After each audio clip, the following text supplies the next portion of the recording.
अतिवृष्टीने संकटामध्ये असलेल्या शेतकऱ्यांच्या उसाला गुळ पावडर कारखान्यांनी प्रतिटन 2400 रुपये भाव जाहीर केल्याने शेतकऱ्यांमधून संताप व्यक्त होत आहे। धाराशिव जिल्ह्यातील बोर्डी गावामध्ये 24 रुपये भाव देणाऱ्या गुळ पावडर कारखान्यांना ऊस देऊ नका असं बॅनर आता लावण्यात आलंय। दरम्यान या संदर्भात कारखाना संघटनेचे अध्यक्ष व्यंकटराव गुंड यांच्यासोबत संवाद साधलाय आमचे प्रतिनिधी काकासाहेब कांबळे यांनी। पाहूयात। गुळ पावडर कारखाना असोसिएशनचे अध्यक्ष व्यंकटराव गुंड आहेत। साहेब, काय अडचणी आहेत किंवा शेतकऱ्याचा संताप आहे, का तुम्ही देऊ शकत नाही भाव जास्त? मागच्या वर्षी आम्ही तसं या संघटनेच्या सगळ्या कारखानदारांनी 27 रुपये भाव दिलेला आहे।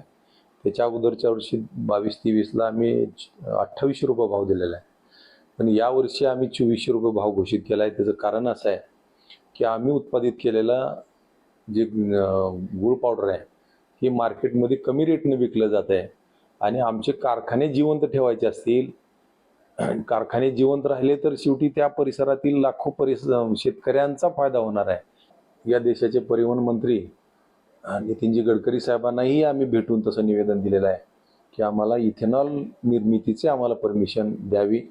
आम्ही उत्पादित केलेला जो ज्यूस आहे, आम्ही उत्पादित केलेला जो सिरप आहे तो डिस्टिलरी कारखान्याला विकण्यासाठी आम्हाला परमिशन द्यावी, की जेणेकरून आम्ही शेतकऱ्याला चांगला भाव देण्यासाठी आम्हाला जर इतर म्हणजे गुळ पावडरच्या व्यतिरिक्त इतर बाय प्रोडक्ट करण्याची परमिशन मिळाल्या तर आम्ही शेतकऱ्याला अगदी साखर कारखाना एवढा किंवा त्याच्यापेक्षा अधिकचा भाव देऊ शकतो। आमदार आहेत, त्या मंत्र्याकडे, आमदाराकडे, त्यांच्या नेत्याकडे महाराष्ट्रातली जास्तीत शुगर लॉबी असल्यामुळं आमचे जे योग्य निर्णय आहेत त्याला कुठंतर पाठबळ मिळत नाही। अन्न व नागरी पुरवठा मंत्री प्रल्हादजी जोशी असतील, या देशाचे पंतप्रधान आदरणीय मोदीजी असतील, हे निश्चितपणानं विचार सकारात्मक करतील आणि आमच्या या प्रलंबित मागण्या मार्गी लागतील अशी मी आशा आपल्या माध्यमातून आशा व्यक्त करतो।